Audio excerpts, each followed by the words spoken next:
नमस्ते बच्चों, आशा है आप सभी अच्छे होंगे। आज हम भावनात्मक बुद्धिमत्ता के बारे में बात करने वाले हैं। भावनात्मक बुद्धिमत्ता को अपनी भावनाओं को समझने और प्रतिबंधित करने की क्षमता के रूप में परिभाषित किया गया है। साथ ही अपने आसपास के लोगों की भावनाओं को पहचाने और उन्हें प्रभावित करें। यह शब्द पहली बार 1990 में शोधकर्ता जॉन मेयर और पीटर सलोवे द्वारा गढ़ा गया था, लेकिन बाद में मनोवैज्ञानिक डैनियल गोलेमैन द्वारा इसे लोकप्रिय बनाया गया। इमोशनल इंटेलिजेंस आजकल बहुत लोकप्रिय शब्द बन गया है, क्योंकि लोगों के साथ रहने के लिए बुद्धिमान सवालों के अलावा भावनात्मक रूप से भी बुद्धिमान होना पड़ता है। कोई भी व्यक्ति एकांत में काम नहीं कर सकता है और लोगों के साथ व्यवहार करते समय व्यक्ति को अपनी भावनाओं पर नियंत्रण रखने और उसे नियंत्रण करने की आवश्यकता होती है। उदाहरण, व्यक्ति को अपने गुस्से पर नियंत्रण रखना सीखना चाहिए, समय का प्रबंधन करना सीखना चाहिए, लोगों के साथ विवादों या असहमति को सुलझाना सीखना चाहिए। खोज कहता है कि अगर यह कौशल कम उम्र में सीखें तो सफलता की संभावना अधिक से अधिक होती है। नेताओं के लिए आज ये समय की मांग है, क्योंकि दुनिया बहुत तेजी से बदल रही है।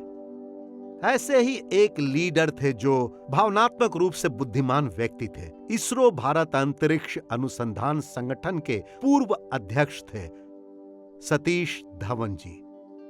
सतीश धवन एक भारतीय रॉकेट वैज्ञानिक थे, जिनका जन्म श्रीनगर में हुआ। भारत तथा संयुक्त राज्य अमेरिका में उन्होंने शिक्षा प्राप्त की। भारतीय वैज्ञानिक समुदाय उन्हें भारत में प्रायोगिक द्रव गति के अनुसंधान का जनक और अशांति और सीमा परतों के क्षेत्र के सबसे प्रतिष्ठित शोधकर्ताओं में से एक मानता है।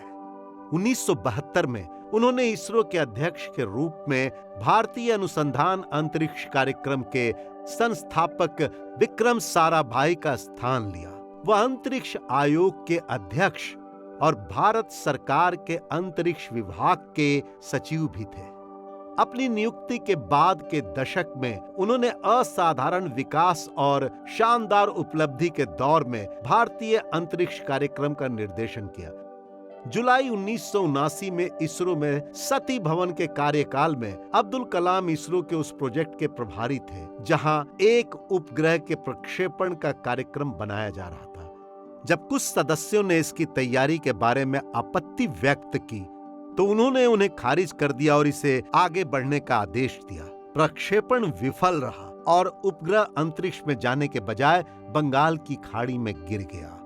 वो असाधारण लीडर थे सतीश धवन, जिन्होंने स्वयं टेलीविजन कैमरों के सामने जाकर कहा कि इस विफलता के बावजूद उन्हें अपनी टीम की क्षमताओं पर पूरा भरोसा है और उन्हें विश्वास है कि अगला प्रयास सफल होगा। अगले अगस्त में जब अंतरिक्ष में उपग्रह का प्रक्षेपण सफल हुआ तो सतीश धवन ने टीम को बधाई दी और टीम से प्रेस कॉन्फ्रेंस को संबोधित करने के लिए कहा। इसरो अध्यक्ष के रूप में सतीश धवन महान बौद्धिक ईमानदारी वाले एक प्रतिष्ठित व्यक्ति थे। उन्होंने ईमानदार आलोचना को प्रोत्साहित किया और योग्यता और प्रसंग को तुरंत पहचान लिया।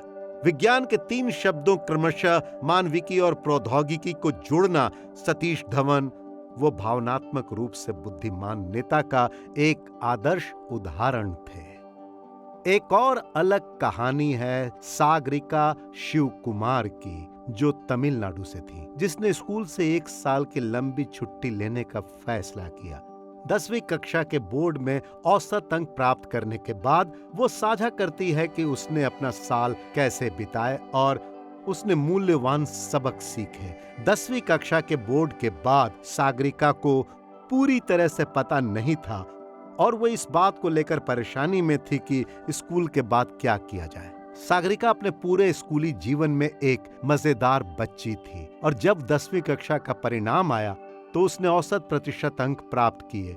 उसके चारों ओर वह अच्छे ग्रेड का जश्न मना रही थी और कंप्यूटर विज्ञान और अन्य लोकप्रिय धाराओं में कदम रख रही थी। जब वे अपने जीवन का अगला अध्याय शुरू कर रही थी तो उसे कोई अंदाजा नहीं था कि उसका भविष्य कैसा होगा। ये तब था जब उसने कुछ ऐसा करने का फैसला किया जो वास्तव में आदर्श नहीं था, और उसने 1 साल का ब्रेक लिया। विचार ये था कि उसके स्वास्थ्य पर काम किया जाए, भौतिक विज्ञान और रसायन विज्ञान जैसे तकनीकी विषयों का अभ्यास किया जाए ताकि मूल बातें ना छूटें और उसके व्यवहारिक ज्ञान में सुधार हो। हालांकि उसके पिता अक्सर इसमें उसकी मदद करते थे।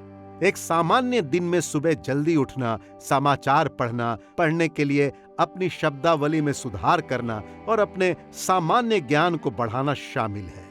उसने अपने कौशल सेट को बेहतर बनाने के लिए इंटर्नशिप करना भी शुरू कर दिया। वो विभिन्न उद्योगों और पर्दे के पीछे उनके संचालन को समझना चाहती थी ताकि वो सीख सके और अपने करियर पथ पर निर्णय ले सके। उन्होंने अपने लिए एक अच्छी तरह से संरचित समय सारणी बनाना शुरू कर दिया।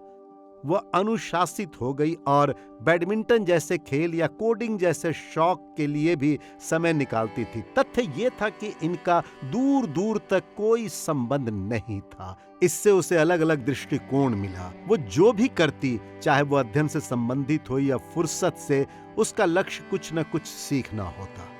इसलिए जब वो एक ट्रैक के लिए कैलाश पर्वत पर गई तो सागरिका ने अपनी यात्रा पर journey of a life time नामक एक वृत्त चित्र बनाया। 2015 में जब उन्होंने लद्दाख की यात्रा की तो उन्होंने मार्च 2016 में एक और शीर्षक ईप्स ड्रॉपिंग ऑन हेवनली वाइब्रेशन बनाया। अप्रैल 2016 में जब उन्होंने वर्ष भर में अपनी सीख को उजागर करने के लिए अपनी पुस्तक माई अनस्कूल्ड ईयर का संकलन शुरू किया, पुस्तक उसी वर्ष दिसंबर 2016 में प्रकाशित होने के लिए तैयार थी और इसकी 6000 प्रतियां बिकी। समय के साथ वो शिक्षा प्रणाली में वापस चली गई और 11वीं और 12वीं कक्षा पूरी की। उसके बाद वो डेटा साइंस और एनालिटिक्स में स्नातक की पढ़ाई करने के लिए यूके के पोर्ट्समाउथ विश्वविद्यालय चली गई। महामारी के आगमन के समय उसने ऑनलाइन डेटा साइंस में बीबीए करना शुरू किया और अब पेशेवर रूप से काम कर रही हैं। वो सभी युवाओं से इस बात की पुरजोर वकालत करती है अपनी बुद्धि को विकसित करने का प्रयास करने के लिए। साथ साथ अपनी भावनात्मक बुद्धिमत्ता को विकसित करने पर भी ध्यान दें। इससे आपको जीवन भर मदद मिलेगी। मैं अक्सर लोगों से कहती हूं कि जब मैंने अपने करियर की नींव तैयार करने के लिए 1 साल का ब्रेक लिया तो मुझे जीवन की नींव मिल गई। इसलिए बच्चों, मैं किसी भी तरह का शैक्षणिक ब्रेक लेने की वकालत नहीं कर रहा हूं, पर यह सागरिका के लिए काम आया। हालांकि आप इन्हें अन्य तरीकों से भी विकसित कर सकते हैं। आप सभी को शानदार समय और सुखद समय की शुभकामनाएं। जय हिंद और जय हो।